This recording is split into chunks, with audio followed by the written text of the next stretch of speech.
This world is not what you think it is. Just try for 1 second to use your senses and instinct instead of what you've been told.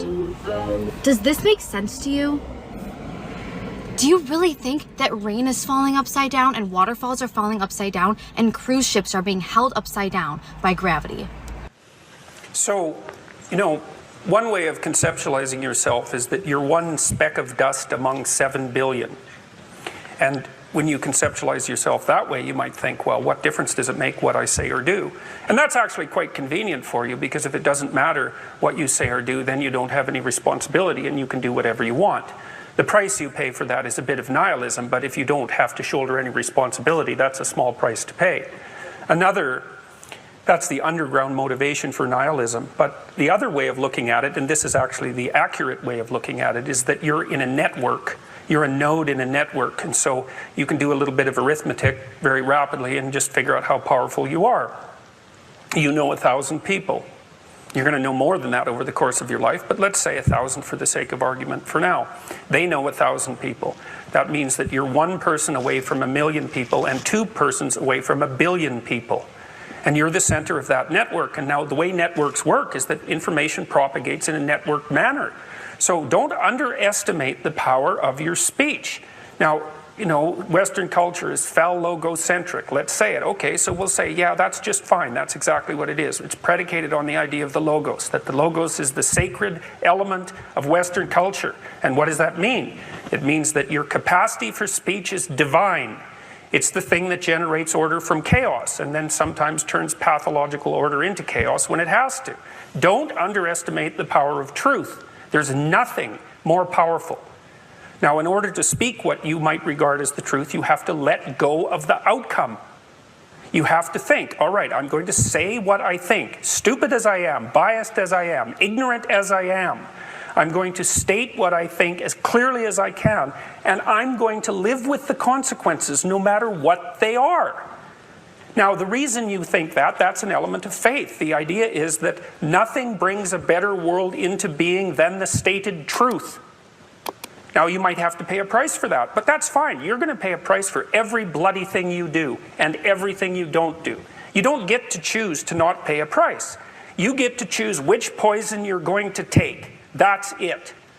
So if you're going to stand up for something, stand up for your truth. It'll shape you, because people will respond and object and tell you why you're a fool and a biased moron and why you're ignorant. And then if you listen to them, you'll be just that much less like that the next time you say something. And if you do that for 5 years, you'll be so damn tough and articulate and able to communicate and withstand pressure that you won't even recognize yourself. And then you'll be a force to contend with. And you don't get to wait until, because I get letters like Gad Saad gets all the time too, from faculty members in particular, and they say, well, when I get tenure, it's like, then they think, well, when I'm an associate professor, and then they think, well, when I'm a full professor. It's like, if you're a professor already, you're like the most protected person in the history of the planet, and you need, well, okay, but one of the things that indicates is that it's almost impossible to provide people with enough protection so that they feel safe to speak. Okay, so we'll address that directly. It is not safe to speak, and it never will be. But the thing you got to keep in mind is that it's even less safe not to speak.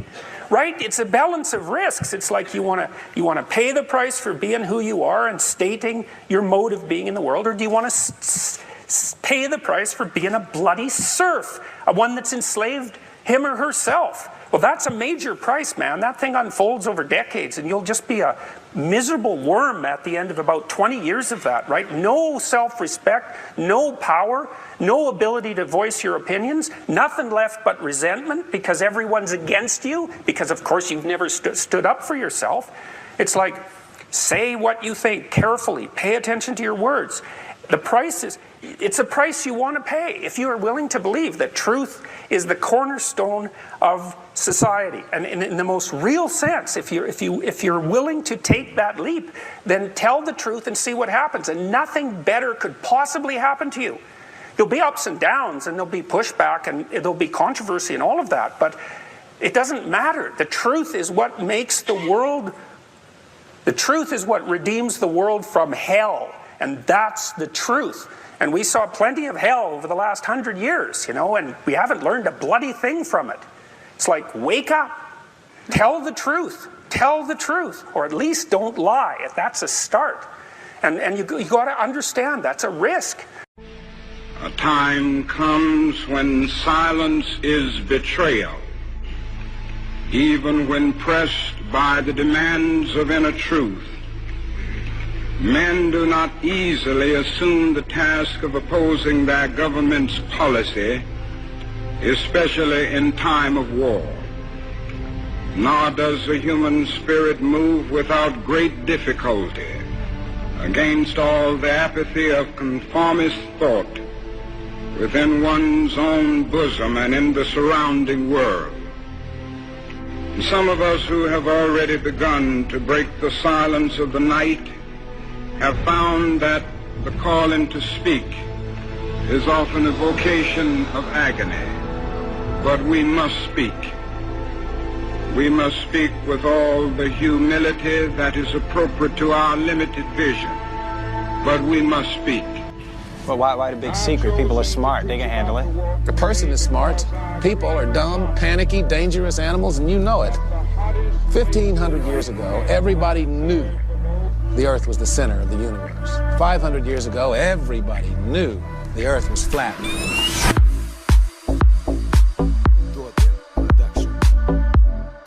Knew the Earth was flat. Fires very easily from biting somebody, and the world is flat. Look, like, is the Earth flat? Like, I think most people think it's flat. The Earth is flat. No, it's not. Yeah, it is. No, it's not. Yes, it is. Knew the Earth was flat.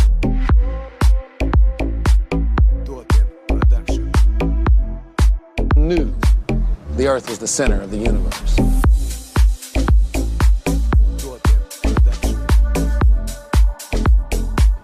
The Earth was the center of the universe. Knew the Earth was the center of the universe. People are very excited about this capability to soft land their cargo, their rovers, their science experiments onto the surface of the moon in a precise way. There is no capability to do that today. There is no capability to do that today. Right now, we only can fly in Earth orbit. That's the farthest that we can go. There is no capability to do that today. Thank you, Mr. President.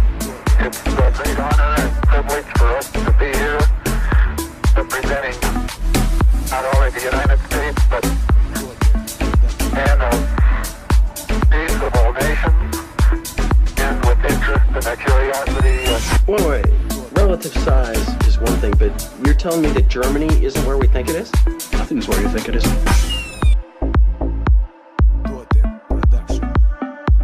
Nothing's where you think it is. What is gravity? You have no idea. Okay, next question. Wow. No, here's the difference. We can describe gravity. Nothing's where you think it is. We can say what it does to other things. We can. Yes, we can. Measure it, predict with it. But when you start asking, like, what it is, I don't know. There are great ideas undiscovered, breakthroughs available to what it is, I don't know. those who can remove what it is, one of truth's protective layers. I don't know.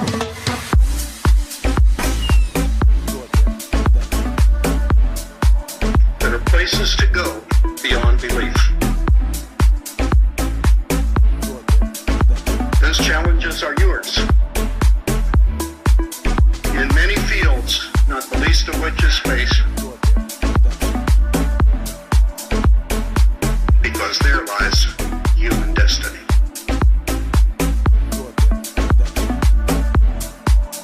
Because there lies human destiny. Human destiny. Water is always level. Water is used as a level to level things out. The Earth isn't flat. Water needs a container.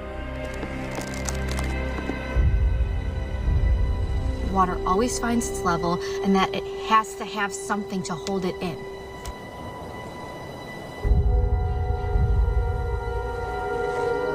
Madness.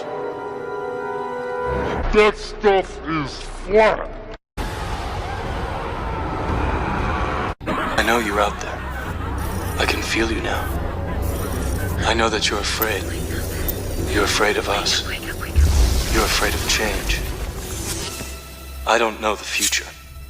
I didn't come here to tell you how this is going to end. I came here to tell you how it's going to begin.